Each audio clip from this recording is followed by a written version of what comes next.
All right, you guys asked for it, and we are back. We have another massive set review. This time we are getting through all of Spiritforged, and this time I'm joined with Prismaticism, who is going to help me break down all of the cards in Spiritforged and give our first takes on how good we think everything is. Priz, what's up? How's it going? Yeah, it's not going bad. I'm traveling again, been on the road for a while, but set 2 is looking pretty exciting. There's a lot of new decks and builds that are going to be possible moving forward. All right, well, let's go ahead and get started, give our kind of first takes, and we're going to set up with the Angie domain. We're going to start with Fury. The very first card in the set is Against All Odds. This is that 2-cost reaction. Give a friendly unit at a battlefield +2 this turn for each enemy unit here. Immediately for me, this is a tech piece. This has to be sideboard. If there is a meta that has a lot of potential stacking at a battlefield, this becomes quite good. What's nice is it's kind of okay baseline. 2 for 2 as a pump is like reasonable. But of course it doesn't help you against spells if you walk into like an empty battlefield. So for me, this is like maybe a 3. It's not the worst trick, but it feels like I'd need specific scenarios to really want to play this. Yeah, I think I'd agree putting it at a 3. Red in set 1 doesn't have any defensive tricks to play, so this is the first one that it gets access to. You in this set, and it is limited. It has to target unit at a battlefield, and there have to be enemy units there, so it can't protect you against spells at all. But specifically against token decks, those are the only ones that are going to send in multiple units at a time or hold with multiple units at a time. This is really good. Yeah, it gets crazy against the token units, and then anybody who's trying to like end the game by stacking a battlefield. Like we've seen, sets do this in the past where they'll try and like turbo stack a battlefield. This becomes very efficient, but just doesn't feel like a good enough case for me to want to make it much like better. A late game one of. Yeah, it'll have some situations where it at least gives you 4. Sometimes. Yeah. All right. Well, the next card is Armed Assailant. This is more of the commons. This one, initially looking at it feels a little bit like Chaff. It is a 6 energy, 6 might, with a power cost that also has Accelerate on it and Weapon Master, which, I will say Accelerate Weapon Master is like a pretty attractive combo, but this is very expensive to do what it does. And I wonder if there's not just better options to kind of come in fast. I mean, this is the colors that has Darius Trifarian, and I think I'll just give this a 2. I think it is a good like budget finisher, because if you are playing a weapon deck, this is gonna like come in accelerated, be a like 7 energy, 2 power, probably like an 8 that's coming through, which is not amazing rate, but it is an 8 accelerate in that theory. So I'd put it at a 1-star actually. I compare it with Blazing Scorcher from set 1, which is a 5-cost 5 might unit with Accelerate. So unless you're getting the extra value of Weapon Master of pulling an equipment that's already attached to another unit onto him, there's basically no reason to play this card. That's true. You could just pay the equip cost, and that is the second power that you're paying. And it only pays 1 power towards the equip cost. It's not like it pays for the full equip cost for some of the equipment that have higher cost than just the power. So you're paying the power built into the card cost just to get the Weapon Master. So you're basically just getting a sword. Best case, you're Draven and you're getting like a spinning axe, which is not amazing. All right, up next is Blood Rush. This is the new cleave. Basically, it's a cleave with repeat, but it gives 1 less assault. This gives the unit assault 2. What's really interesting? I think this is generally just worse than cleave, even though like in theory it's a 1 additional might, but you have to pay 1 additional energy. There are spots it's better, obviously, if you just have extra energy that you're not going to spend. And I guess if you want more than 3 copies of cleave in your deck, this becomes good. I'll say it's a 3 because I don't think it's a bad card at all, but I'm just not that impressed with the idea of Blood Rush yet. Yeah, I agree putting it at a 3. I think Cleave, it is a 1 mana for 3 might effectively swing, and then this cuts the efficiency down to 2 might for every 1 mana you spend. There are spots where 3 is too much, or you need 4, and then this card is better, but that's going to be pretty rare. All right, yeah, definitely could see it make decks, but not my favorite. Bushwhack. This is 2 energy and a power. It can be hidden. Friendly units enter ready this turn, play a Gold Gear token exhausted. To me, this is just like significantly worse Confront. Hiding this feels really bad because then you have to wait until the next turn and you have to have held to then get value out of this. This card is like a 1 but giving it a 1 feels generous to me. I don't understand this card or the use case for it. Yeah, I'd also put it at a 1. I'm not sure, like, hiding it, you could bluff something else, but red is not the... red's the color that has the least hidden cards out of any color. And then there's also Sundisk directly in the same color, which gives you a pretty similar effect. Yeah, it's like all your units get ready, but it's like, how often do I need that off of a hidden card, or do I want to pay 2 and 1 for it? Yeah, I agree. Yeah, this card seems terrible. We'll go next.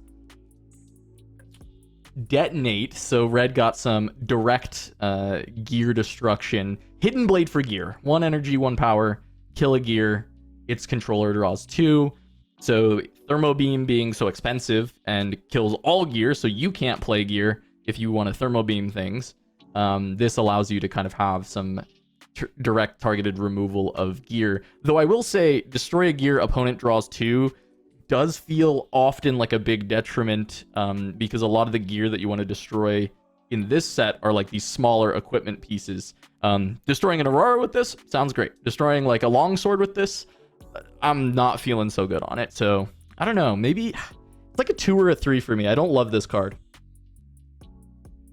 Yeah, I agree with that in most cases. I think specifically in Kaisa, where she gets to bypass the power cost, if she can play it as a card draw effect, killing her own gold or other cheap tokens that she can get into play, then it can be a little bit stronger. So I'd put it at a 3. But I think in general, as a sideboard card, you would rather have Thermo Beam than this one. That's a really good call out, though. Actually, just using gold as a draw 2 with this card is definitely a lot more impressive. But I feel like it more flexible. If that's what you're wanting, more main deckable. Yeah, exactly, more main deckable in that sense. Which is good. Having gear destruction that is main deckable is a real thing, because putting Thermo Beam in the main does not feel very exciting. So maybe I'll bump it to a 3 as well with you for that reasoning. Just I like main deckable gear destruction. All right, let's grab the next card. It is going to be Eager Drakehound, 3 and a power for 3 might. I enter ready.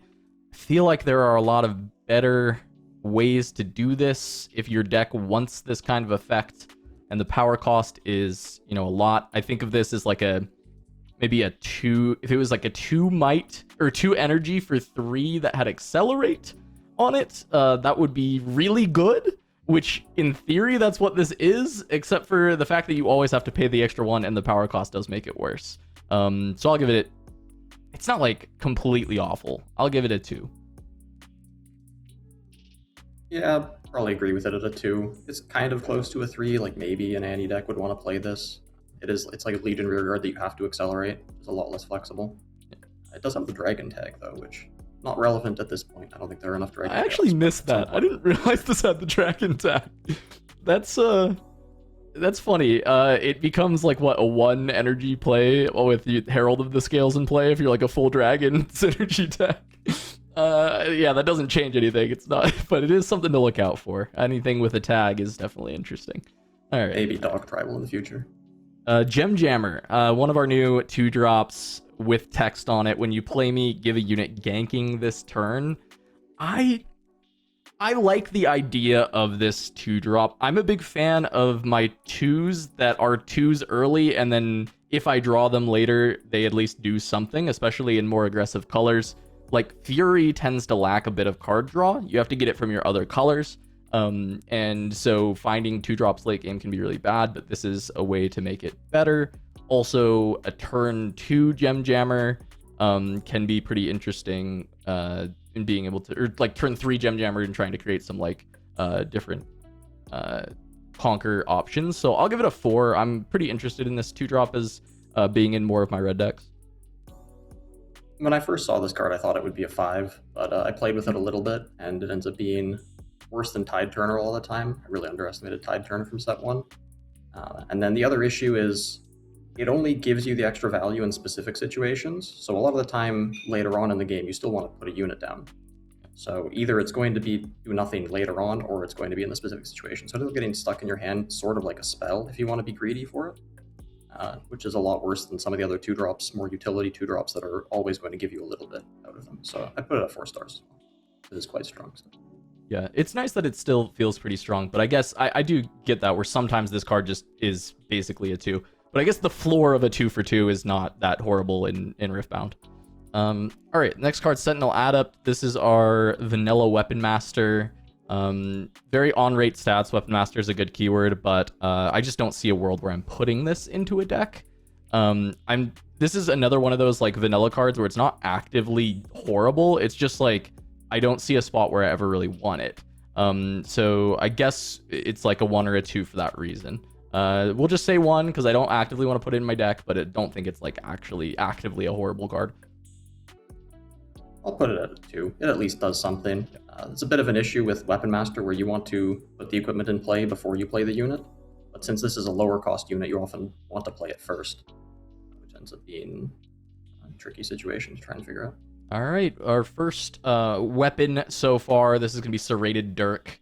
It is just a 1 cost, and then it is just that 1 power equip, and this is Assault 2. So no initial stats on this, but it is +2 for a very cheap equipment when it comes in on offense. Notably, you know, one of the decks that would want to use a weapon like this is maybe Lucian, who basically gets Assault 3 from this, which is just like a 1 power cleave at any point to put on a unit, which is actually kind of interesting. That's not that bad. 1 power cleave is a pretty efficient rate that it just kind of like is always active to you on the board. This one's pretty hard for me to evaluate though, because I really value the might that you would get from equipment in order to dodge certain spells at base. And so like Falling Star, for example. And so I'm like kind of lower on Dirk initially, but it's really efficient stats. So I think I'll give it a 3 still. I haven't played with enough Lucian. Maybe this is a 4 in Lucian and it's like a 2 everywhere else. So I'll give it the average of a 3. I'll also give it a 3. It's hard to evaluate how good this kind of effect is, where the first time you play it, it's worse than a cleave. Yeah. But then the second time you equip it to a unit, now maybe you're even on value with a cleave. So unless you're getting some kind of equipment synergy or Weapon Master getting the equips for free, maybe a little bit worse than cleaves, but with the synergy, then it's going to be potentially better. Yeah. All right, up next is Void Drone. It costs 2 less to play from anywhere other than your hand. Basically Rexai only as of now. This is like, you know, when this flips off the top of your deck as Rexai, you get to play it for 1 energy. I think the problem is that when you don't flip this off the top of your deck, it is unplayable. You do not want to just cast vanilla 3 for 3 as an aggressive deck. It probably breaks your curve on trying to play like either 2 drops or some like much more powerful units that you can play at this cost. Even just playing Rek'Sai Breacher from your champ zone would be a 3 cost play that you could just do instead of this. I'm gonna give this actually a 1. I actually think this card is like not even playable in Rexai, and then I think in any other deck, like obviously you're not playing this. Yeah, I honestly would agree putting it at a 1. It's like a bait card where you're gonna look at it and say, oh, I could play this maybe sometimes for 1 mana. Yep. But then you compare it to a card like Noxus Hopeful, which is just going to be a 2 mana 4 might unit basically every time. You're just getting scammed here. Yep. I agree. You are kind of. It's going to trick people into playing it, and it's going to be bad every time. Yeah, I think every Rek'Sai deck is probably putting that in the first time they build it, and then it's like one of the first cuts people will make every single time when they play Rexai. That's my prediction on that card. All right, Angle Shot. This one's actually really like a very unique trick that we got for the game. This is reaction. Choose a unit and an equipment with the same controller. So either your units, your opponent's units, in multiplayer, obviously that, you know, anybody really. Attach that equipment to that unit or detach that equipment from that unit and draw 1. So it either lets you kind of like Weapon Master or use it as a combat trick to put one of your equips that's on the board onto a unit to give it, you know, the increased stats, or it allows you to reduce the might of an opposing unit by getting rid of its equipment that it has, and then it cantrips. So I mean, honestly, like, as long as you can use the offensive version of this, it becomes pretty flexible, and I like this card. I actually, like, I'll give it a 4. I haven't really been able to test with this at all, but I think just the theory of it, I'm actually pretty open to it because of the flexibility and the cantrip on it. Yeah, I like it. I think I'll put it at a 4 as well, but I wouldn't be surprised if it goes down to a 3 later on. It is a bit slow and very situational. Can do a lot of cool things. One thing I want to highlight is specifically with Draven's signature equipment. is Whirling Axe. It has temporary. I believe you can respond to the temporary trigger with Angle Shot and equip it to a unit to then make it not get destroyed. That which is especially strong. Makes sense because I think the temporary text on it has this like special use case where it only dies when it's unequipped. So if it's trying to destroy itself but then it becomes equipped, it does make sense that it would not die. So that does seem like a pretty good use case. All right, let's move on from Angle Shot. I like that card overall. I'm interested in trying it more. Battering Ram. This is this one is really, really interesting because it's either unplayable or it might be crazy. And we might not have the cards to support it yet, is possible. But it says I cost 1 less for each card you've played this turn to a minimum of 1. It's 5 energy for 5 might. So it's just a vanilla card. But if you can play this for, let's say, 2 or 1 energy, or I mean, better yet, free, but 5 cards in a turn is pretty tough to play, then honestly it's like really value. It's a lot of dump stats. I see this as a Jinx card, but it requires some very specific circumstances to like be good. Like you're discarding Flame Chompers from playing a discard effect, and then you're playing those for free, but that counts as playing a card, and then like, yeah, you just have kind of this big setup of additional things that you're doing. Also, it says each card you've played this turn. I also need to get clarification if when it says play a recruit to your base, like is the recruit a card or are tokens not cards? Tokens aren't cards. Tokens aren't cards. Okay, so that doesn't work, but the Flame Chompers kind of synergy, there's some spots where you can cheat out some cards that it would actually be kind of good, especially if you like play a seal, play a discard effect, get a Flame Chompers. Now this costs 2. But I do think it's like almost too Christmas land to actually make it work. So I'm going to give it a 2 for now. But this card is like on my watch list of maybe one day this makes it into a deck and is actually a pretty powerful effect. Yeah, I think I'll agree giving it a 2. It does have the minimum cost of 1, so it can never become 0 cost. Oh, which is good point. A pretty big limiter. Yeah, there are a lot of other games where they have this type of effect and then these cards become free in a combo turn. But with the minimum cost, it really puts a ceiling on how strong it can be. And again, compared to Noxus Hopeful, you have to play 3 cards before it for it to be better than that. Yep. Which is pretty tough. You're going to need either a lot of 0 or 1 cost cards, or you're going to need to be pretty far in the late game. Yeah, that is a really good point. The limiter is actually a big deal. All right, we'll move on to Blast Corps Cadet. You may pay 1 energy and 1 power as an additional cost to play me. So basically accelerate costs. When you do play them, if you pay the additional cost, you deal 2 to a unit at a battlefield. It's just another 2-drop with additional flexibility, but for the most part, I feel like I'd almost just rather play Accelerate on a 2-drop there to try and look at an open battlefield. When this is played in the early game, this has to be a turn 2 play if it's ever going to actually like kill a unit, right? Because turn 1, nothing's getting put onto a battlefield. So I just don't see the case where I'm gonna want to play this card. I'll give it a 1. I don't actually like its text that much.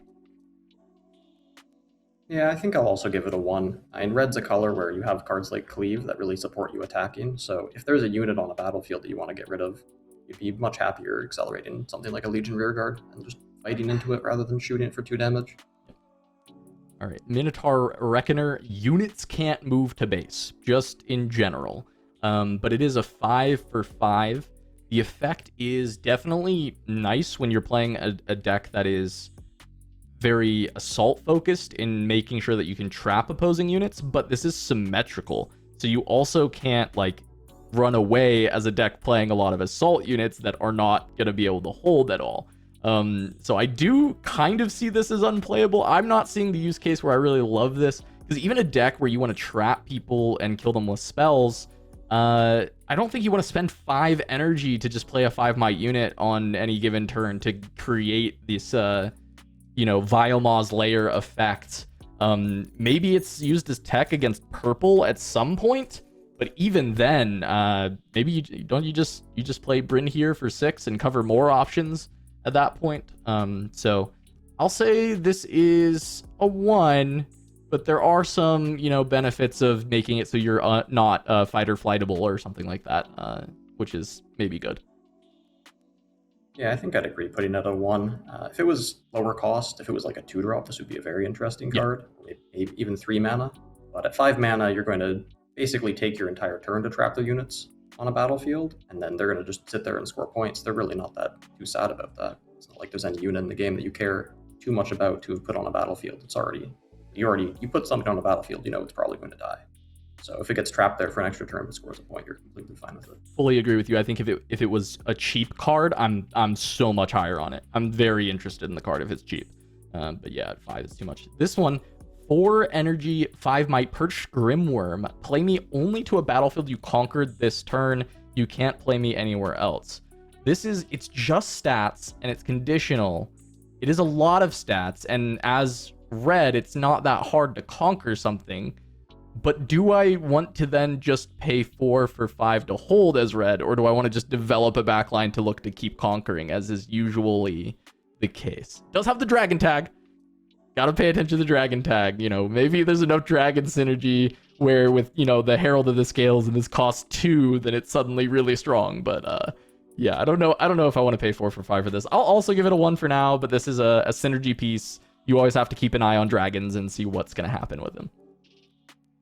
Yeah, I put it at a 1 as well. I think this drawback is so extreme that it could be a 6 might card and still not be very good.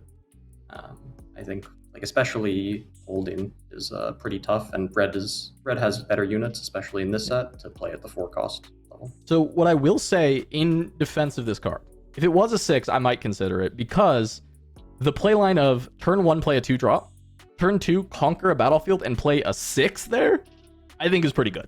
I think that's pretty solid. Yeah, it is a lot better when you go first. Yeah. Like even at 5, when you go first, putting down 7 might battlefield is going to be more difficult. You're probably holding whatever side that is, and say it's like a Godwillow Grove. Am I selling myself that this is a 2, not a 1? I still don't want to play it. I don't want to play it. There's not a deck that I'm like, I want to play this, but I'm putting it on record now that I might be wrong about this one. This might be okay. But yeah, we'll go next. It's so much better going first that it could be abusable. But going second, it's so bad going second. It's real bad going second. All right, up next is Recurve Bow. This is another gear that doesn't give you any might. This is when I attack or defend, deal 2 to an enemy unit here. This does the funny thing with Warwick, where he can kill any size unit. But I think that is just the funny thing. I don't know that that's like an actual good thing that you can be doing. I just don't see wanting this. Like, to be honest, I'd almost rather just play the Serrated Dirk and get my +2 that way when I attack, even though, yes, this could ping down a small unit and kill it right away. But I kind of see this one as a 1. I really don't like this gear personally. Yeah, I'd agree with that at a 1. If you were not killing something with this damage or doing some kind of combo to kill something, then this is always going to be worse than having the might.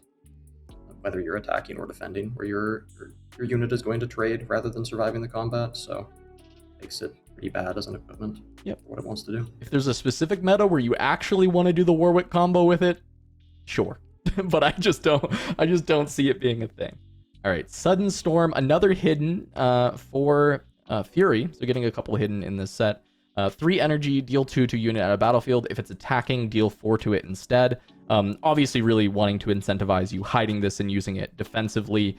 Fury, historically not really a hold-based domain, except for Volibear, I guess. And obviously this has some Volibear theming to it with the Sudden Storm.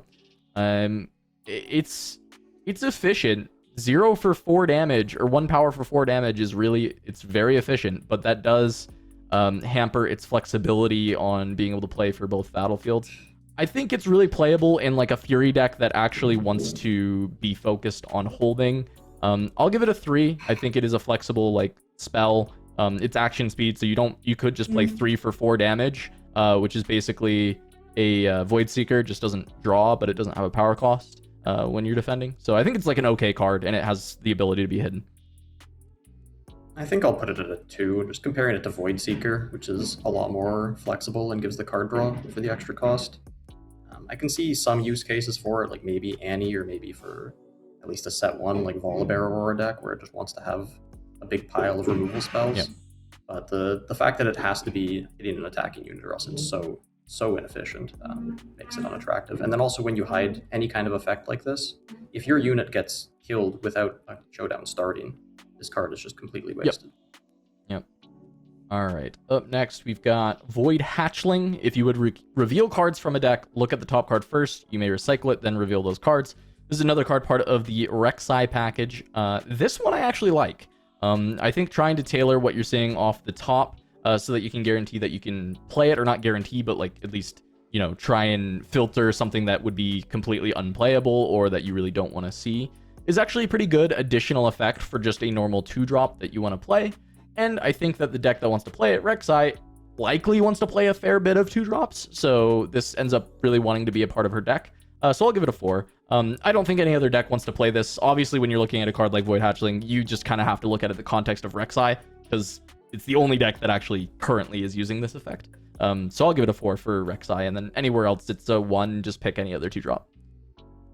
I'm going to go against that. I'm going to put it at 2. I think even in Rexai, she's not revealing cards often enough, and then even if she is revealing cards, it's pretty tough for this to get too much value, and a lot of the time, since you're playing this sort of low-cost flood the board build, you'd much rather be getting a 3-might or pseudo 3-might unit out of your 2-drops rather than this. Yeah, well, in my opinion, and it also, you play all the 3-might ones, and then also a little bit of this, and then you also play these. Yeah, but it's also the issue where you want your 2-drops to go to battlefields. So like, it's not like this thing is generating enough value to be worth sitting in your base the entire game. Oh yeah, I would never do that. Yeah, I think that's definitely something you shouldn't be looking to do. Assembly Rig, 4 energy, 1. This is a gear. This is a 1 energy, 1 fury power. Recycle a unit from your trash. Play a 3-might mech unit token to your base. It's pretty slow. The first turn it comes down, 5 energy, 1 power to play a 3-might mech unit, and then from there after that, it's just, if it didn't have the power cost, I'm a little bit more interested in this, but this is a power every single turn to try and keep playing the mechs. I'm just gonna give this a 1. I don't like it personally. Yeah, I'll give this a 1 too. I think even if you made 4 mech units in a game with this, you still paid maybe an appropriate cost for them. And the drawback, needing a unit in your trash, that's actually pretty tough to pull off, especially several turns in a row. Like the earliest you could play this card reasonably is on turn 3, which is already so slow. How many turns are you going to need? How long is the game going to need to last for this to actually be a card worth playing? Yeah, and even like, you know, you think about who would want to play Max, and it's Rumble, and he has that like the red Rumble card, which we'll get to probably very shortly, that like you want to be able to play mech units from your trash by recycling other units that are on the board. And so if you're like only have so many units in your trash already, this is like definitely a big detriment to a Rumble deck. All right. Yeah, you need like a red seal to make this ever worth considering. Yeah. The next card is our first champion card, Draven Vanquisher. You know, this is very likely chosen champion for Draven. There is, of course, the purple Draven, which is crazy as well. But this is 4 energy. When I win a combat, play a gold gear token, exhausted. And then when I attack or defend, you may pay a power. If you do, give me +2 might this turn. That is not once per turn, so that can trigger multiple times if you do something like fight or flight and they try and push back in. But even then, I mean, just that flexibility, the ability to choose whether you're going to do this. I mean, I feel like this is a very strong 4-drop in this game. Do I want to give it a 5? Maybe it's just a 4. Yeah, I don't think non-Draven decks am I putting a bunch of Draven Vanquishers in, so it's a 4. If I wanted to put this in other decks, then it's a 5, but it's a 4. I think I'll put him at a 5. The biggest thing I want to highlight is the no power cost chosen champion. It's something that Kaisa has access to, and it makes the deck extremely consistent, where you always have a turn 2 play, so you could just never break out your turn. And then the fact that it's effectively a 6-might unit whenever you want it to be means that it's very tough to fight into. Your opponent can't sacrifice a 5-might unit to force you to spend the power. It's never worth it for them. Yep. All right. Now it is Ferrous Forerunner. This was our spoiler, so it gets a 5. But actually, it gets a 5. This card is like really, really disgusting. If anybody has seen it be played yet, I think 12 might of stats for 6 energy and a power is pretty good, and it's sticky. And if someone kills it when it's at a battlefield or whatever, you now have 2 mechs at base that are going to be ready going into your next turn that can then double conquer. This card is crazy. I think this card is meta defining, and it is a 5 for that. Yeah, I agree putting it at a 5. I do want to say, like, in this game, it is a very fast game, and there are a lot of cards that can punish a card like this. Just like very slow, can't impact the board the turn they're played. So this is the best card of any kind of slow card they've ever printed so far. But it might just be that this is appropriately costed. This might just be what a 6+ mana unit with a power cost needs to do if it's not going to have Accelerate attached to it. Yeah, no, I agree. If it doesn't immediately impact the board, it probably needs to be this strong to pass the bar. This is the kind of card that when it is good enough, it just makes purple a color that needs to be played. You know, you're like, I need to bounce this thing, and I need to like make sure that I have good answers to the Ferrous Forerunner. So yeah, definitely a very strong card. In Kaisa, it makes Rumble an interesting idea, right? There's a lot of good stuff there. Longsword. This is quick draw equipment. So 2 energy, 1 power. It is a reaction speed equip that you can immediately kind of give that +2.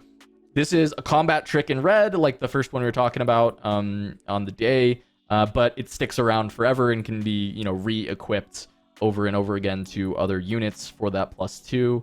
I do think Longsword's really good. I thought this was going to be an easy 5, but the more I've played of the set, I think it's closer to a 4. It's still really strong. I like this card a lot, but I don't think it's as like insane as I expected it to be when I first saw it revealed. Yeah, I think I'll also give it a 4. It looks insane when you look at it the first time.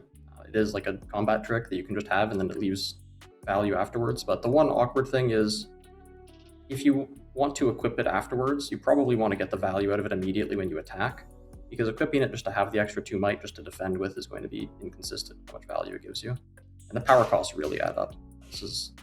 You're not going to be able to equip this too many times per game, even if you do get it in play early. Yep, better with Weapon Master, of course, but even then, it's like, you know, it's not that insane. Piercing Light. Falling Stars copy 4 through 6. Deal 2 unit to a unit out of battlefield, then 2 up to one other unit, and this has repeat. So you can spend 4 and 2 power to do this twice. Yeah, I mean, hey, Kaisa's not dead yet.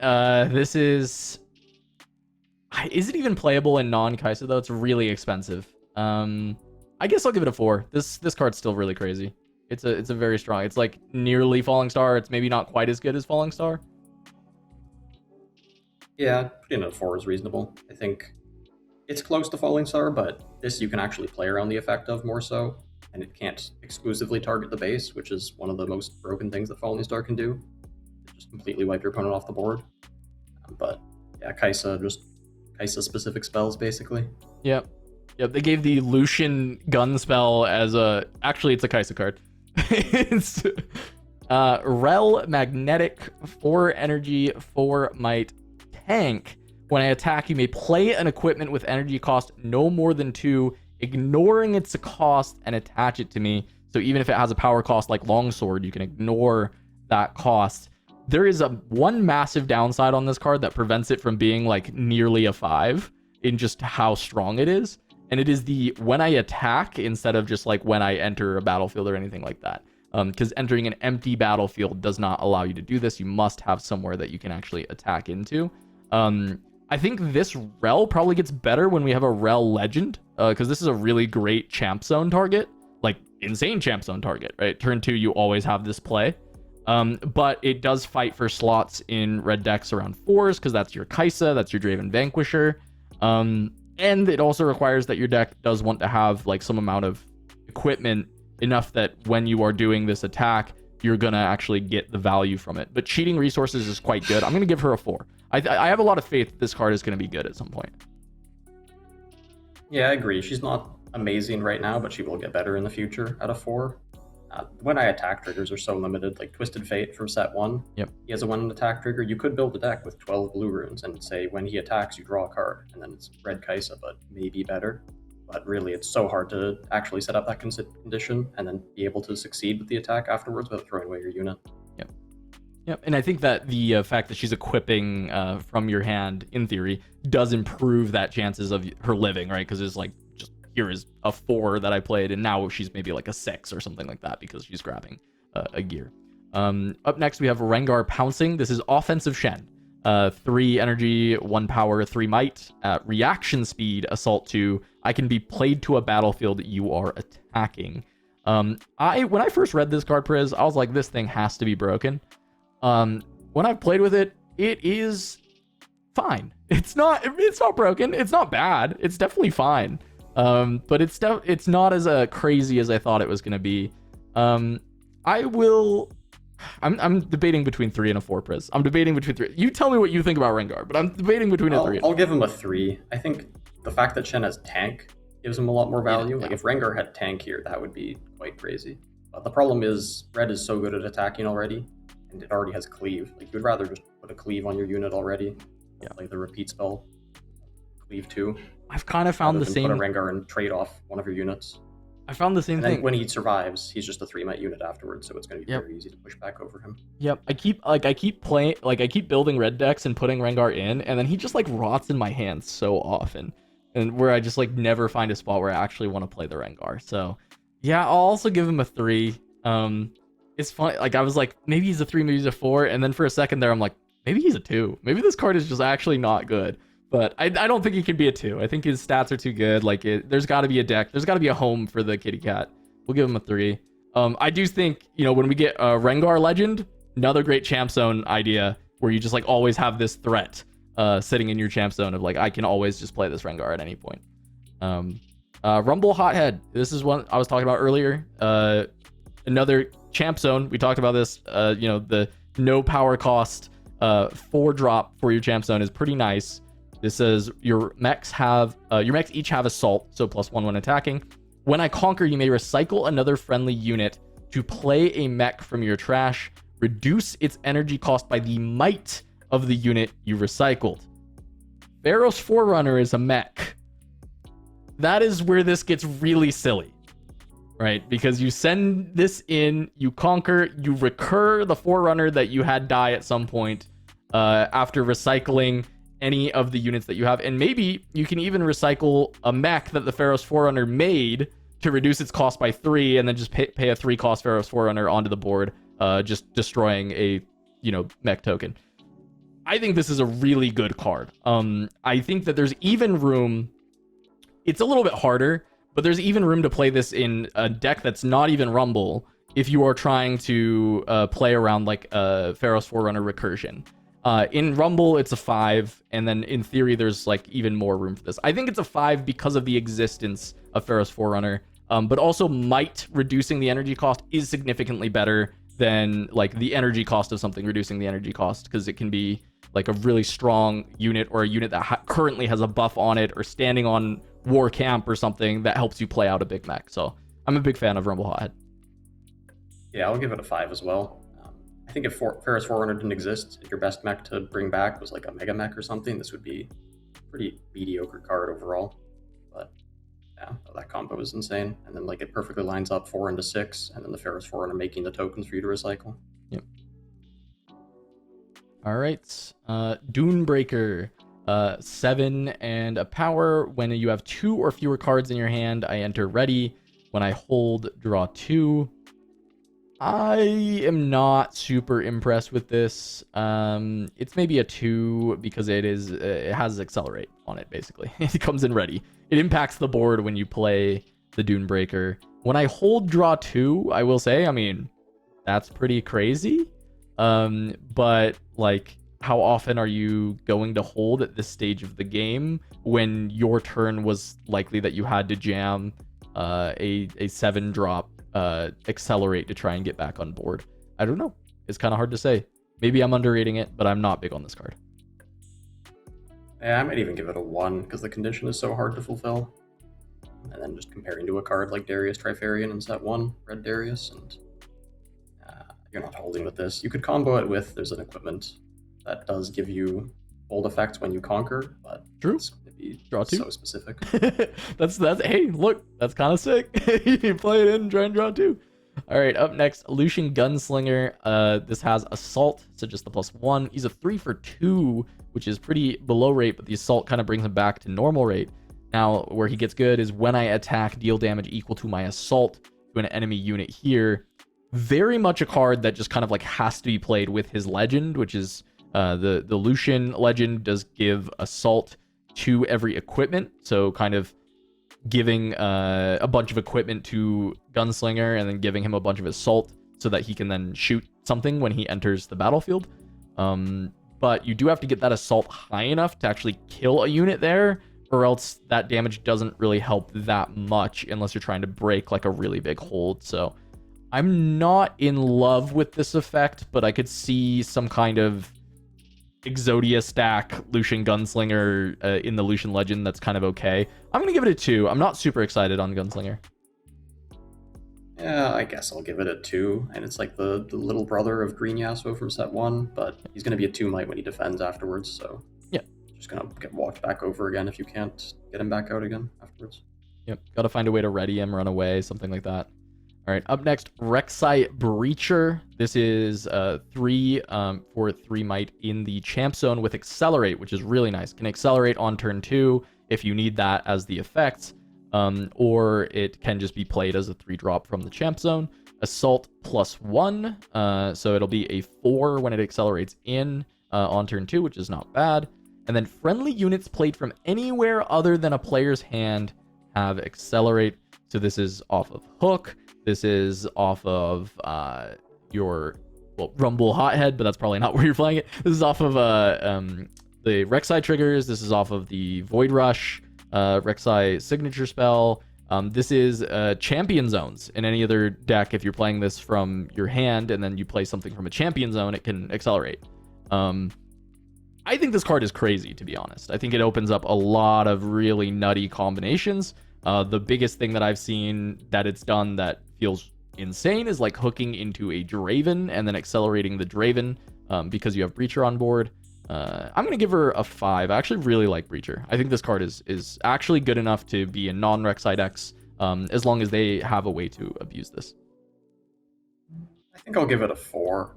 It'll be decent in Hook decks, like a Hook Rek'Sai deck, but I don't think it's going to be played in any other decks that can't really abuse it several turns in a row.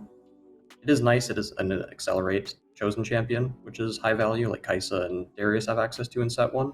But it is also a bit smaller. All right, up next, you mentioned it earlier, Skyfall of Areion. This is my hold effects are also conquer effects and vice versa, +2 might on this. It does have an equip cost of an energy alongside the power, which is definitely slower, harder to make sure that you always have those resources available. The effect is definitely powerful, and this scales kind of infinitely with the game. Right, the more hold and conquer effects that show up, the better this gets, because you can find interesting combos. Immediately, one of the things people looked at is this with Trinity Force, which is an orange gear that says when I hold, score 1 point. So it can basically, if you equip both to one unit, you can score on that conquer, but that is a lot of resources to kind of make that combo happen. I think a lot of the really cool stuff with this requires too much to be put together to make it really good, but I think baseline it's pretty okay, and I'll give it a 3. I'll give it a 4. It's going to be broken one day. One day it will be broken. I'm with you. Probably not in set 2. The Trinity Force combo is nice. That's probably the best combo it can do right now, but if you look at orange and red card draw, if you just search that, there's like 5 cards total that draw cards in those colors. It's really sad. So getting the combo together consistently is really hard. Maybe when there's a red plus green hero, and you combo it with the green Ari, and that would be nice. But for now, it's just not quite there yet. But it will be. I'm with you. This is definitely on my list of like most likely to be broken in the future. In Origins, one of the cards that we looked at for that was Heimerdinger, and already there's some potential for him to be really good in this set. But he obviously just keeps getting better as each set comes out and there's more things for him to hit. And Skyfall is a very similar kind of concept. As we just get more sets, it becomes better and better. All right. It's much harder to interact with equipment. Yeah, that's true. Much harder to interact with equipment. Thanks so much, Priz, for joining us on this review. Prismat, where can the people find you if they want to learn more about your Riftbound journey? They can find me on twitch.tv/Prismat. I stream mostly online tournaments, going to be doing some set 2-3 crafting in the future. And then they can also find me on metafy.gg/@Prismaticism. I published a Teemo guide recently. Go check that out. And then I also offer coaching there. Thanks for watching the Fury Domain review. We are going to be having plenty more reviews on the channel, so make sure to subscribe, comment down below what you think about the Fury Domain, where you think we're wrong and stupid, or where you think we're really smart and gigabrain, and we'll see you on the next one.